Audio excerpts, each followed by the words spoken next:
Hello movie lovers, स्वागत है आपका वाइपर एक्सप्लेन चैनल पर। और आज हम देखेंगे फ्राइडे सीरीज का 8वां पार्ट, जिसका नाम है Friday the 13 part 8 Jason takes Manhattan. तो दोस्तों, जैसा हमने पिछले पार्ट में देखा कि टॉमी के बाद टीना ने जेसन को काफी कड़ी टक्कर दी, बहुत मारा, मतलब माँ दी। और अगले पार्ट्स में टीना ही मूवी की प्रोटैगनिस्ट होने वाली थी, लेकिन वो पार्ट उतना सक्सेसफुल नहीं हुआ जितना स्टूडियो चाहता था। और साथ में टीना की एक्ट्रेस फीस भी ज्यादा मांग रही थी, इसीलिए टीना के कैरेक्टर को अ न्यू ब्लड में ही छोड़ दिया गया और सीरीज को एक नई दिशा में मोड़ दिया गया। इस पार्ट में जेसन हमें क्रिस्टल लेक और जंगलों में घूमने की बजाय न्यूयॉर्क की सड़कों पर देखने को मिलेगा। और पिछले पार्ट की तरह इस पार्ट में भी केन होडर ही जेसन का रोल कर रहे हैं। जेसन टेक्स मैनहट्टन रिलीज की गई थी 1989 में, अ न्यू ब्लड से ठीक 1 साल बाद ही, और इसकी IMDb रेटिंग 4.6 है। ये सीरीज की 8वीं फिल्म है। तो अगर आपने पिछले 7 पार्ट्स की वीडियो नहीं देखी है तो पहले उन्हें देखाइए, लिंक डिस्क्रिप्शन में है। और इस पार्ट से जुड़े हुए कुछ इंटरेस्टिंग फैक्ट्स को जानने के लिए वीडियो एंड तक जरूर देखें। तो चलिए शुरू करते हैं इस मूवी की कहानी। तो जैसा हमने देखा कि पिछले पार्ट की एंडिंग थोड़ी अजीब थी। टीना ने अपने पावर से अपने मरे हुए डैड को समन किया और उसने जेसन को वापस लेक में डुबा दिया, और जेसन की बॉडी अभी भी लेक के अंदर उसी जगह पर रेस्ट इन पीस में है। मूवी की शुरुआत में हमें न्यूयॉर्क सिटी के कुछ खूबसूरत टूरिस्ट प्लेस दिखाए जाते हैं, जैसे कि वर्ल्ड फेमस टाइम स्क्वायर, जहां कुछ गैंगस्टर्स सुट्टा मार रहे हैं, या एक सुनसान गली जिसमें 2 चोर एक आदमी को लूट लेते हैं, या एक सीवेज से भरा हुआ बैरल, या कुछ और टपोरी लोग जो ड्रग्स ले रहे थे, और फाइनली स्टैचू ऑफ लिबर्टी। इसके बाद कहानी शुरू होती है हमारी फेवरेट जगह क्रिस्टल लेक से, जिसमें हम एक बोट देखते हैं। इस बोट में हाई स्कूल कपल जिम और सूजी हैं, जो यहाँ शायद कंबाइंड स्टडी करने आए हैं। जिम सूजी को ब्लड कैंप की कहानी सुनाता है कि 30 साल पहले जेसन बोरिस नाम का एक बच्चा इस लेक में डूब गया था। किसी काउंसलर ने उसकी चीख नहीं सुनी, और कुछ सालों बाद उसकी मदर ने कैंप के सभी काउंसलर्स को मारना शुरू कर दिया। लेकिन एक लड़की के हाथों वो खुद भी मारी गई, और अपनी मॉम का बदला लेने के लिए जेसन वापस आया और इस एरिया के सभी टीनेजर्स को मारने लगा। और अब उसकी बॉडी इसी लेक में कहीं डूबी हुई है। ये सुन सूजी थोड़ा डरने लगती है। इस पर जिम कहता है कि ये सब बस लोगों की बनाई हुई झूठी कहानी है और कुछ नहीं, लेकिन हम जेसन की बॉडी को लेक में देख सकते हैं। तभी इस बोट का एंकर एक पावर लाइन केबल से टकराता है और लेक में शॉर्ट सर्किट होने लगता है, जिससे जेसन की बॉडी को भी करंट लगता है और अनडेड सीरियल किलर जेसन वोरहिस एक बार फिर से रिजरेक्ट हो जाता है। इन दोनों को भी कुछ आवाजें आती है और जिम चेक करने जाता है, लेकिन कुछ देर तक जब वो वापस नहीं आता तो सूजी भी उसे ढूंढने निकलती है, और अचानक जेसन सूजी के सामने आकर उसके पेट में एक चाकू मार देता है। लेकिन ये जेसन नहीं, जिम है, जो सूजी के साथ प्रैंक कर रहा था, और उसका चाकू भी नकली है। वो जेसन का हॉकी मास्क वहीं रखकर वापस कंबाइंड स्टडीज करने चले जाते हैं, लेकिन हम देखते हैं कि ओरिजिनल जेसन बोट में एंटर हो चुका था। वो जिम का हॉकी मास्क पहनता है और इनके पास जाता है। दोनों उसे देख डर जाते हैं और जेसन एक स्पीयर गन से सूजी को शूट करता है, लेकिन मिस कर देता है। क्या गुंडा बनेगा रे तू? इसके बाद वो उस गन के बैरल को जिम के पेट में घुसाकर मार देता है। सूजी स्टोरेज हैच में छुपने की कोशिश करती है, लेकिन जेसन उसे भी ढूंढ के मार देता है। अगली सुबह हम एक क्रूज शिप देखते हैं जो कुछ हाई स्कूल टीन्स को लेकर न्यूयॉर्क जा रही है, इनकी ग्रेजुएशन सेरेमनी के लिए। और मूवी की फाइनल गर्ल रेनी भी अपनी टीचर कोलिन के कहने पर इस शिप पर चढ़ जाती है, लेकिन उसके अंकल चार्ल्स, जो कि यहाँ टीचर भी है, ऐसा बिल्कुल नहीं चाहता था, क्योंकि रेनी को पानी से डर लगता है। लेकिन रेनी अपने डर का सामना कर उसे हराना चाहती थी। यहाँ पर जिम और सूजी की बोट भी बहते हुए आ जाती है, और जेसन इस क्रूज शिप का एंकर पकड़ शिप में एंटर कर लेता है, और ये शिप न्यूयॉर्क के लिए रवाना हो जाती है। शिप पर हम रेनी के बॉयफ्रेंड शॉन को भी देखते हैं, जिसके फादर शिप के कैप्टन हैं, और शिप में डांस बार, सोना और एक बॉक्सिंग रिंग भी है। जेसन सबसे पहले ढूंढता है जेजे को, जो एक सुनसान एरिया में गिटार प्रैक्टिस कर रही थी। जेसन उसके गिटार को उसी के सर में मार देता है।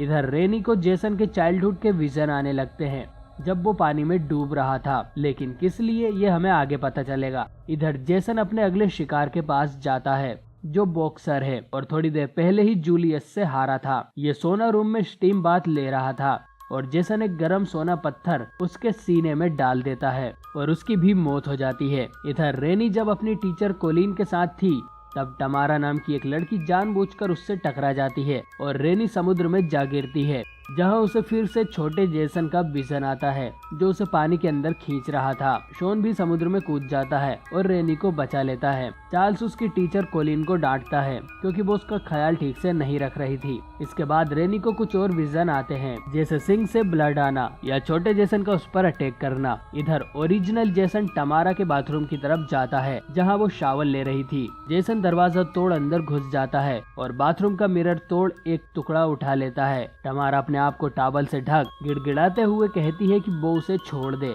लेकिन जेसन उस कांच के टुकड़े से टमारा को मार देता है। इसके बाद जेसन एक स्पीयर गन से इस शिप के चीफ इंजीनियर और फिर शिप के कैप्टन को भी मार देता है। कुछ देर बाद ये डेड बॉडी शॉन और रेनी को मिल जाती है। शॉन तुरंत इमरजेंसी अनाउंसमेंट कर सभी को ब्रिज पर बुला लेता है। उन्हें बताता है कि शिप में एक किलर घुस आया है। बॉक्सिंग चैंपियन जूलियस प्लान बनाता है कि इससे पहले वो किलर हमें एक एक करके मार दे, हमें ग्रुप बनाकर उसे ढूंढना चाहिए। वो अपने दोस्तों के साथ कुछ वेपन्स लेकर जेसन को हंट करने निकल पड़ता है। इधर तमारा की फ्रेंड ईवा को उसकी डेड बॉडी मिलती है और जेसन उसका पीछा करता है। ईवा भागते हुए डांस फ्लोर पे जाती है जहां जेसन पूरे रूम में टेलीपोर्ट होने लगता है और फिर आखिर में ईवा का गला दबा के उसे मार देता है। इधर वेन जो अपनी फ्रेंड जेजे को ढूंढने निकला था अपने ग्लासेस गिरा देता है। तभी उसके सामने कोई आता है और वेन उसे किलर समझ उस पर अंधाधुंध शूट कर देता है। बाद में उसे पता चलता है कि ये सिर्फ एक क्रू मेंबर था। तभी जेसन भी वहां आता है और वेन को उठाकर एक इलेक्ट्रिक बोट पर फेंक देता है जिससे उसमें आग लग जाती है और वेन मारा जाता है। इसके बाद जेसन जूलियस को भी पानी में फेंक देता है। इधर रेनी जो अपने रूम में छुपी हुई थी उसे फिर से छोटे जेसन का विजन आता है और ओरिजिनल जेसन भी उस पर एक खिड़की से अटैक करता है, लेकिन रेनी उसकी आंख में एक पेन घुसा के भाग निकलती है और शिप के बॉयलर रूम में ब्लास्ट हो जाता है जिससे ये शिप डूबने लगती है। अब शॉन और रेनी कोलिन और चार्ल्स के साथ एक रेस्क्यू बोट लेकर शिप को छोड़ देते हैं और जूलियस भी जिसे जेसन ने फेंक दिया था इनकी बोट पर चढ़ जाता है। अब एक पूरा दिन और एक रात नाव चलाते हुए ये सब न्यूयॉर्क पहुंच जाते हैं, लेकिन जेसन भी इनके पीछे यहाँ आ चुका है। अब जैसा मैंने वीडियो की शुरुआत में आपको न्यूयॉर्क दर्शन करवाए थे, कुछ गैंगस्टर्स इन सभी के वॉलेट्स लूट लेते हैं और रेनी को भी किडनैप करके ले जाते हैं। एक एली में वो उसे ड्रग्स देकर फोर्स करने लगते हैं, लेकिन तभी यहाँ जेसन आ जाता है और रेनी को बचा लेता है। वो एक नीडल उस गैंगस्टर के शरीर में आर पार कर देता है और उसके पार्टनर का सर एक स्टीम पाइप पे दे मारता है। इतने टाइम में रेनी वहाँ से भाग निकलती है। इसके बाद जेसन जूलियस के पास जाता है जो पुलिस को कॉल कर रहा था। जूलियस जेसन से बचने के लिए एक बिल्डिंग की छत पर चढ़ जाता है, लेकिन जेसन वहाँ भी टेलीपोर्ट हो जाता है और जूलियस जेसन से लड़ने का फैसला करता है और लगभग 1 मिनट तक जेसन को लगातार पंच मारता है। बुरी तरह थकने के बाद जूलियस जेसन को भी मौका देता है और जेसन एक ही पंच में उसका सर धड़ से अलग कर देता है। इधर इन चारों को एक पुलिस ऑफिसर मिल जाता है जो इनको पुलिस स्टेशन ले जाने के लिए कार में बैठाता है, बट तभी जेसन उस ऑफिसर पर भी अटैक कर उसे मार देता है और रेनी ड्राइवर सीट पर बैठकर कार ड्राइव करने लगती है। जेसन कार के सामने टेलीपोर्ट होता है और रेनी फुल स्पीड में जेसन को टक्कर मार देती है। इसके बाद उसे छोटा जेसन भी दिखता है और इससे बदसूरत चीज मैंने आज तक नहीं देखी। रेनी को भी यही लगा होगा और छोटे जेसन को मारने के चक्कर में वो गाड़ी का एक्सीडेंट कर देती है। कोलिन को छोड़कर ये तीनों बाहर निकल आते हैं, लेकिन कार ब्लास्ट हो जाती है और कोलिन भी मारी जाती है।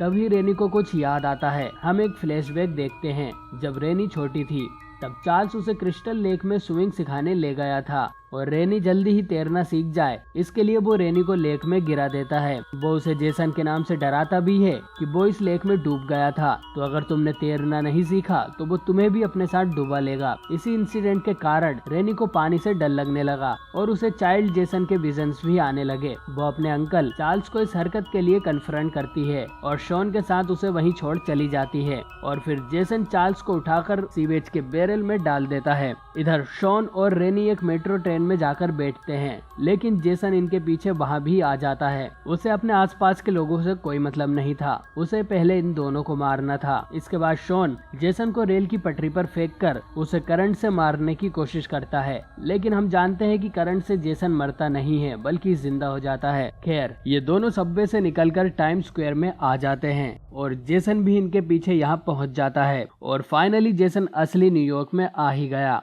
कुछ टपोरी लोग जेसन को लूटने की कोशिश करते हैं, लेकिन जेसन उन्हें अपना फेस दिखाकर डरा देता है। शॉन और रेनी एक होटल में जाते हैं जहां एक हट्टे कट्टे शेफ को जेसन उठाकर फेंक देता है और फाइनली जेसन से बचते हुए ये दोनों जाते हैं एक सीवर में, जहां रेनी जेसन के फेस पर कुछ टॉक्सिक केमिकल फेंक देती है और जेसन को अपना मास्क उतारना पड़ता है और हमें देखने को मिलता है अभी तक का सबसे घटिया फेस रिवील।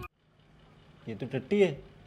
शॉन और रेनी एक लेडर चढ़ यहाँ से निकलने की कोशिश करते हैं और अचानक ही यहाँ टॉक्सिक वेस्ट की बाढ़ आ जाती है, जिससे जेसन में आग लग जाती है और वो किसी तरह रिवर्स होकर एक बच्चा बन जाता है जो कि शायद रेनी का विजन होगा। और फाइनली ये दोनों वहाँ से बाहर निकल जाते हैं और ये फिल्म यहीं पर खत्म हो जाती है। तो दोस्तों, मुझे लगा था कि अ न्यू ब्लड सीरीज की सबसे बेकार फिल्म है, लेकिन एटलीस्ट उसमें हमें ऑसम जेसन डिजाइन और कमाल के स्टंट्स देखने को मिले थे, लेकिन इस पार्ट में तो वो भी नहीं था। इससे गंदी शक्ल वाला जेसन हमें पूरी सीरीज में देखने को नहीं मिलेगा और न्यूयॉर्क का हमें सिर्फ एक ही सीन देखने को मिला, वो था ये टाइम स्क्वायर वाला सीन। ये फिल्म भी इसके पिछले पार्ट्स की तरह सीरीज की लास्ट फिल्म होने वाली थी, लेकिन ये पार्ट इतना ज्यादा फ्लॉप था कि पैरामाउंट कंपनी ने इस सीरीज के राइट्स बेचकर इससे अपना पीछा छुड़ा लिया और फ्राइडे सीरीज के राइट्स खरीदने वाली कंपनी थी अ न्यू लाइन सिनेमा। मजे की बात यह है कि न्यू लाइन सिनेमा के पास फ्रेडी के राइट्स भी थे और इसीलिए 2003 में हमें देखने को मिली blockbuster film Freddy versus Jason. इस मूवी के प्रमोशन के लिए केन होडर जेसन बन एक टॉक शो पर गए थे और जेसन ने पूरे शो के दौरान कुछ नहीं बोला था। सीवर वाले सीन में जेसन जब उल्टी करता है तो वो कोई स्पेशल इफेक्ट नहीं था, बल्कि केन होडर ने सच में उल्टी कर दी थी जब उन्होंने अपना फेस आईने में देखा था। तो दोस्तों, ये पार्ट इस सीरीज का अभी तक का सबसे बुरा पार्ट था।